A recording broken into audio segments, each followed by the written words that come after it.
I have heard more than once how busy is the new black. Many of us own busy as a badge of honor nowadays.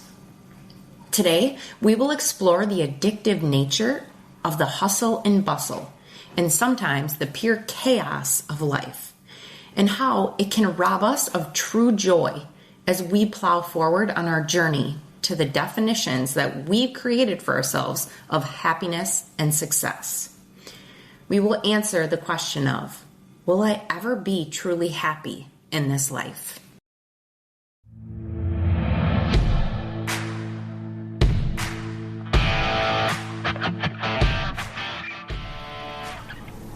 Hi, I'm Jenna Dix, and I'm always rambling. Just ask my husband. I have a great family and a pretty cool life, but I'm a recovered alcoholic. That's hard to say, but my goal is to inspire and educate to help others hopefully find life beyond an addiction. I'm all things: sex, drugs, and rock and roll. Getting healthy, momming, and politics. Get offended easily? You better stop listening. There is no point in wasting that Botox by stressing yourself out listening to a podcast. Welcome to Ramblings of an Addict with Jenna Dix.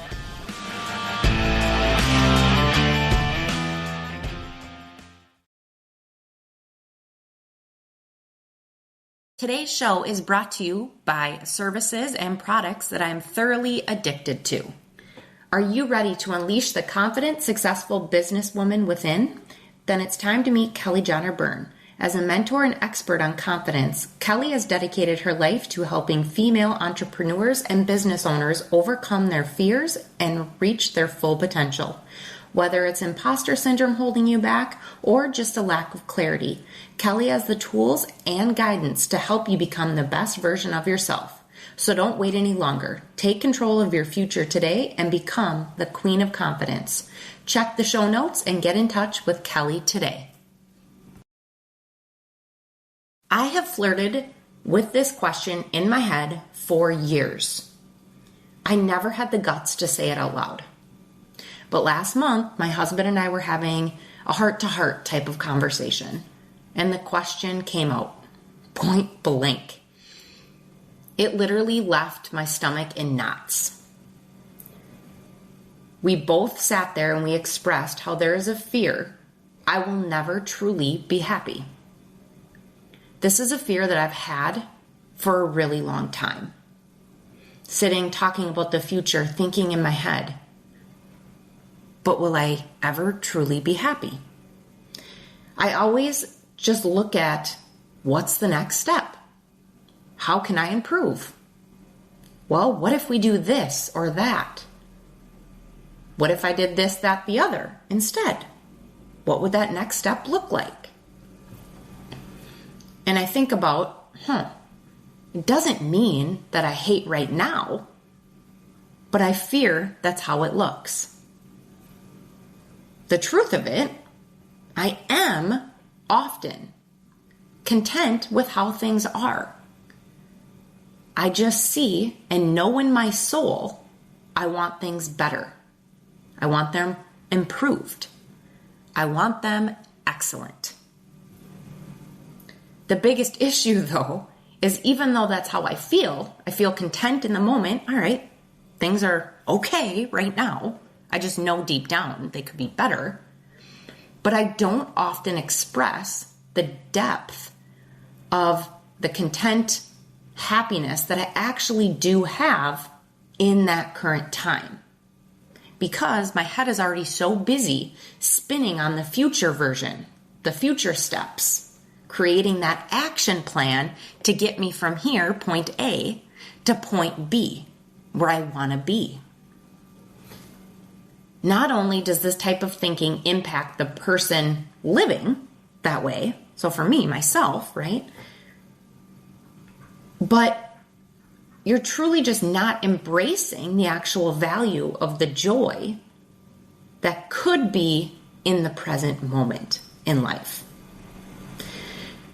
We're also not giving enough credit to ourselves as that individual who thinks like this, but it's obviously impacting people that you're living your life with. First, let me pause for a minute. If you're like, oh, Jenna, you are speaking my language. This is me. I am never quite fully satisfied with where I'm at, but that doesn't mean I hate where I'm at either, right? So first, let me pause because I want to normalize it a little bit. This thought has been floating in my head for years. I never really put it out there because I was honestly embarrassed by it. Thought, oh, I'm kind of just a jackass, right? The truth of it, I've said it before on this podcast, I do have a pretty cool life. I've gone through some tough shit, but I made it through. And despite that tough stuff that I've gone through, I've still accomplished quite a bit in my life. And I'm proud of that, and I'm happy with that. Yet, here I sit constantly thinking about, what's the next thing in life that can bring me more joy? I truly do feel this relates to my personality. I'm not going to get into the background science of it because I'm not a pro in this, but my thought is people who are like this, maybe we're battling childhood trauma, or we are the type of personality that we are just trained to compete. We're trying to compete with our siblings or our friends, or maybe we just constantly always felt like we had to prove ourselves. Whatever the background is, I truly do believe when you have a personality like this, it's ingrained in us as humans. We're at point A, it's all right, but I want to get to point B because it's going to be better. Let me get real here for a minute. For me, the accomplishment, getting to point B, is a dopamine hit for me. Almost think like a drug user. It's that next hit. It's my little fix that I need. I've actually caught myself in this cycle more than once. I need that next fix. I need that sense of accomplishment, that win. So recently, I actually brought this up to a spiritual mentor of mine. And the cool thing was, he actually admitted to me that he has an addictive personality as well. He never went the route that was, drugs, booze, things of that sort. But he admitted that he sees these tendencies in himself. So I asked him this question because I knew he would give me a straightforward response. Do you think there's a point in life that people like us are just going to be happy? And he answered me so quick and flat that I laughed. He looked at me and just straight-faced, no. What? I sat there for a minute and I chuckled. And he looked at me and said, why would we? We're a personality type that wants more. We want better. True, right? We always see the next, the better, the possibilities, the outcomes that could be. And as we were sitting there chatting, my head was nodding so hard, I probably looked like a flipping bobblehead. What we dove into, though, was ensuring that even though we know we want more, we still need to work on being present and finding joy in the current situation of life. There's nothing wrong with wanting better. But there isn't anything wrong with working hard to enjoy life before you get to that next step, that better, that improvement, that excellent status you want to get to. Because the truth of it, the next steps never stop coming. For people like me, with that addiction to the next step, the next steps are always going to be revolving around. It's almost like a treadmill or like a revolving door. They're going to keep coming your way because we create them in our own head. That's just how our personality types work. So I want to break this down a little bit. How can we embrace this personality style and still find joy in life? I've been working on this for a couple of years. Honestly, in the very beginning, I was working on it, but I really didn't know the exact reason as to why. This started when I was working on giving up alcohol. And for me, it was just, I need to figure out why I'm muting things. Well, I can do that by beginning to really look at my life and find joy, right? Now, I'm getting to a place where if I am finding more joy in life, the addictions of the next aren't going to stop, but I can enjoy life in the meantime more. So these are 8 tricks that I am working on still to this day, but they have helped me these last couple years in the journey. So my first tip for you is to practice gratitude. Focus on the positives and what you're really appreciating in life and what accomplishments you've been making recently and appreciating. I've had to go really concrete with this, and actually at certain points when I'm really struggling with it, create gratitude journals where I write down everything I'm grateful for to force myself to think about this. Tip number 2, celebrating small wins. This one, honestly, for myself, ticks me off because I preach this to my coaching clients, yet I fucking suck at doing this myself. Patting myself on the back doesn't come natural. But if we take a minute as humans and sit and pause and celebrate ourselves, acknowledge, hey, I did pretty awesome with that. It just helps our personality type be like, oh yeah. And we can stop and enjoy that recent dopamine hit a little bit longer before we have to find the next step, right? If you stop and pause at the step you just took, you can enjoy it versus, cool, on to the next, which our personality types quite often can do. I literally have made big accomplishments, and within a 12-hour span, I'm like, all right, cool, on to the next. And I'm literally already in the process of taking those action steps.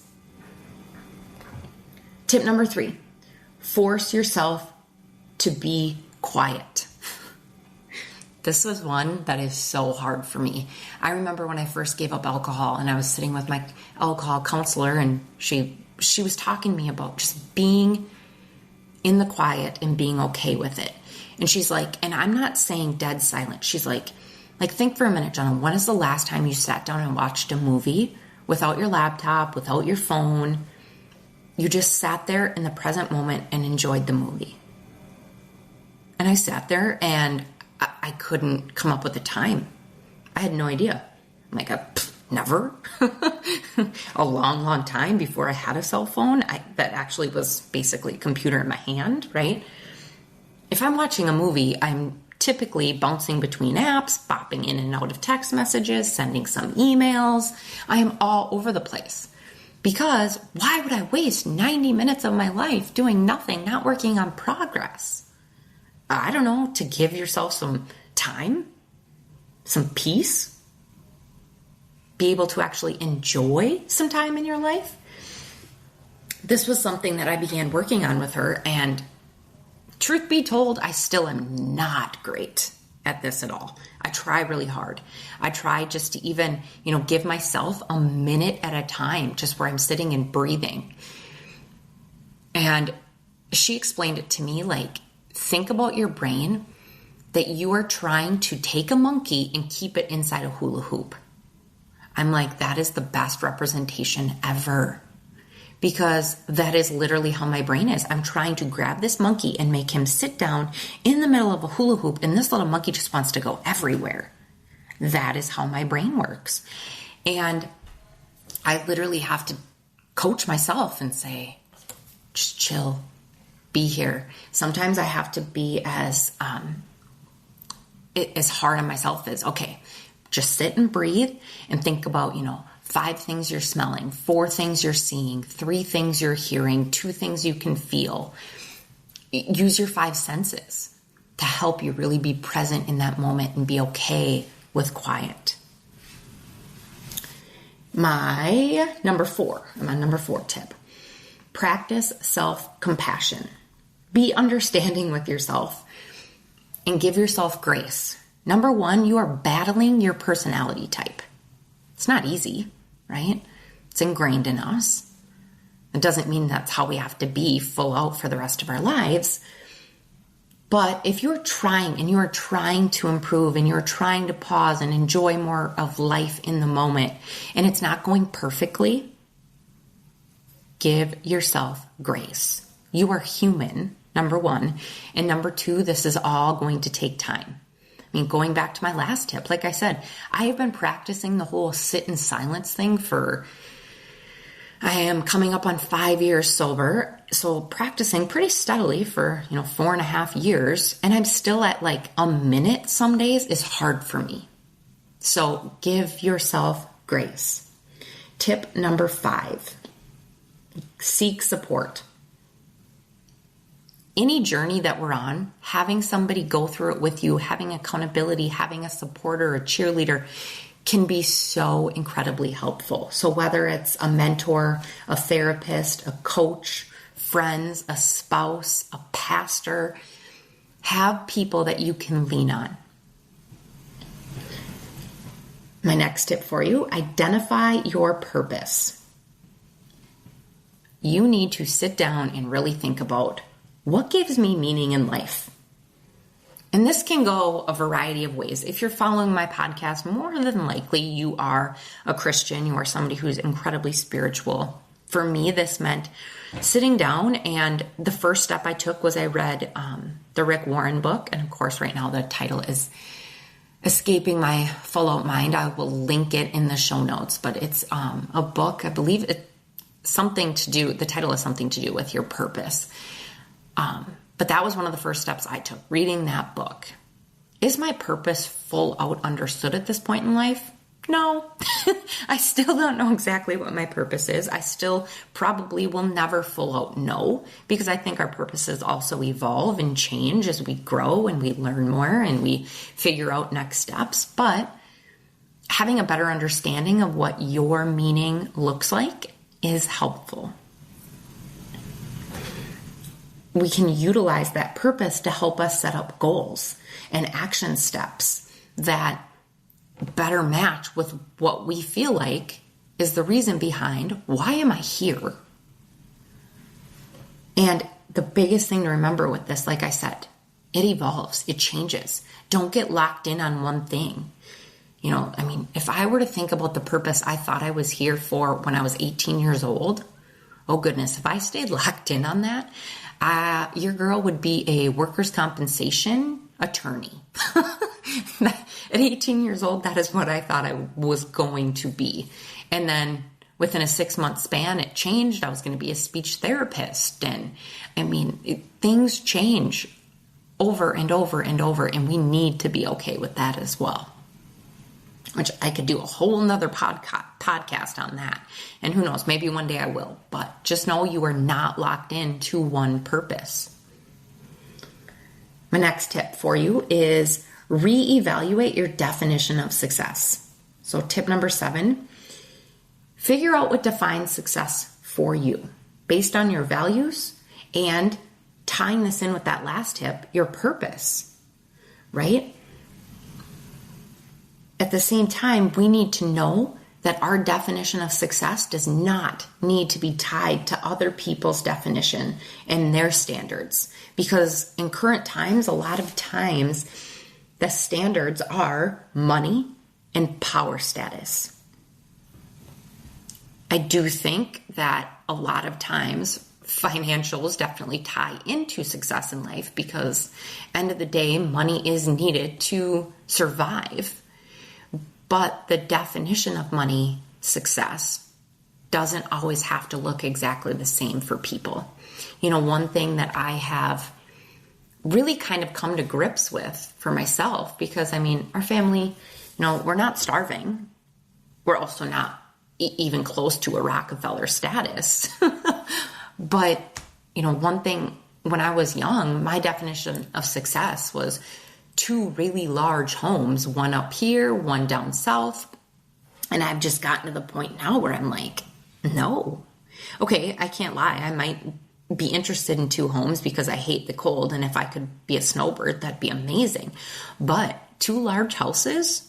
Hell no. That means I have to clean those bad boys or hire people to clean those bad boys. And that's expensive. If I have to hire somebody to clean my tiny little townhouse, it's probably cheaper. And not to mention, I don't want a ton of space. Why? I have to furnish that. So definitions of success, we need to make sure that they are linked with our values and our purpose.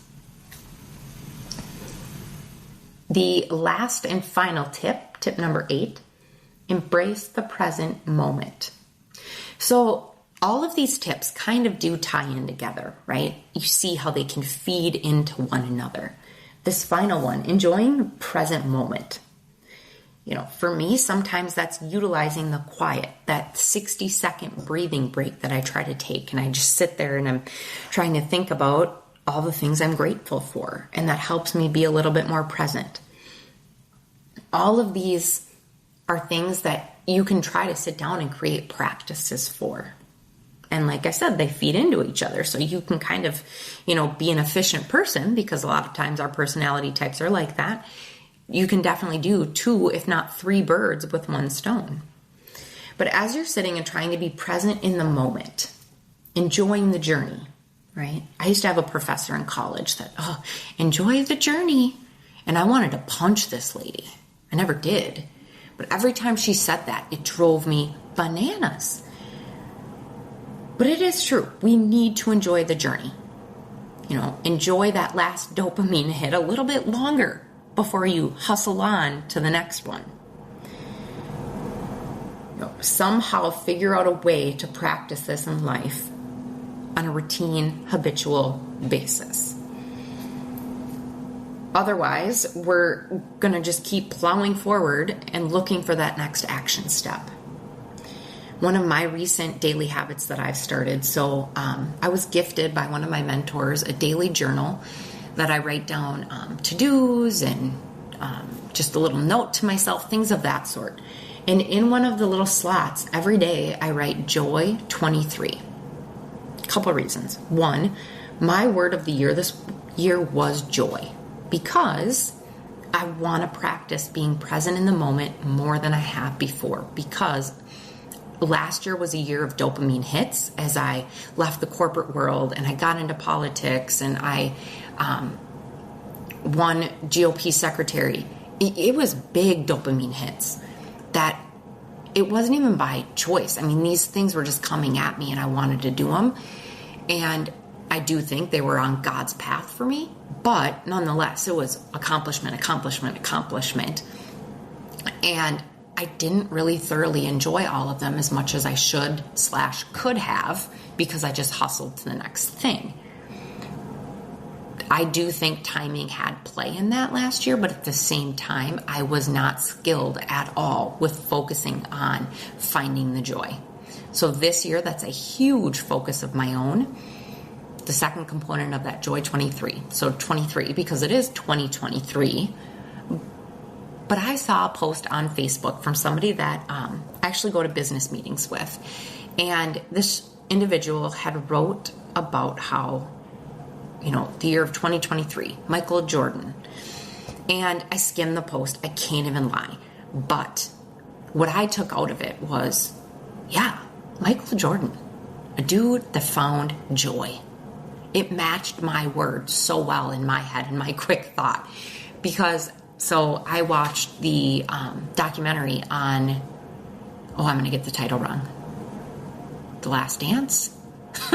All the basketball players out there are like, oh my gosh, Johnny, you're disgusting. But it was the one about the Chicago Bulls in the 90s. And I watched it with my family, and I watched it twice. Michael Jordan, number one, phenomenal basketball player. I don't think anyone will argue that. You may argue that you don't love him as a person, whatever. I look at the dude and I think, hardcore dude, personality type like mine, addictive, wants that next piece of success always, right? But he sure as hell looks like he had a lot of fun along the way. I think he was a gentleman that found joy in the present moment. I could be wrong. I obviously don't know MJ myself, but that is what, when I look at him, I see. I mean, as he's like soaring through the air, tongue out, he looks like he's having a fucking fabulous time. So my mission was Joy 23, Jordan mindset. That is my reminder every day to embrace the present moment. Am I great at it? Nope, not at all. But I'm trying. I'm trying really hard. And that comes back to my previous tip of making sure that you are giving yourself that self-compassion.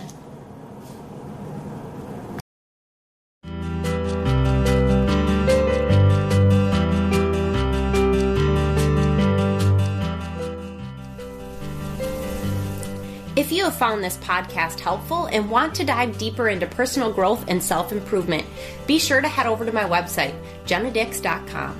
You'll find a wealth of resources there.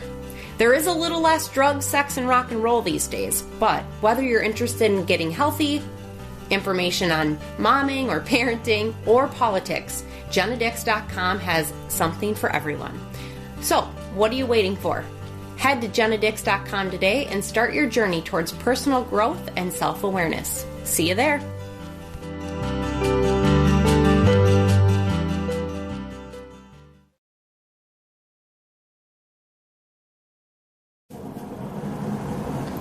In conclusion, being addicted to the hustle and bustle of life can easily become a hindrance of finding true joy and happiness in the life we're living. It's important to recognize that having a personality that does strive for more and better and excellent isn't necessarily a bad thing. But it's equally important to find ways to appreciate and enjoy the present moment that you are in. We need to focus on gratitude, celebrating those small wins, practicing self-compassion and having grace for ourselves, seeking support when needed, identifying our purpose, redefining our definitions of success in life, and embracing the present moment. By doing so, you can still work towards that next goal and strive for better and excellent and improvement, but while still finding joy and fulfillment in the current place of your life. So let's take a step back, embrace the present moment, and continue to work towards that personal definition of success while finding joy and happiness along the way. Joy 23. Let's all be like MJ. I want to thank you for tuning in today, and I hope that this episode has provided you with some valuable insight and practical tips to, number one, work on that addictive cycle of the hustle and bustle and giving you the ability to find more joy in your life.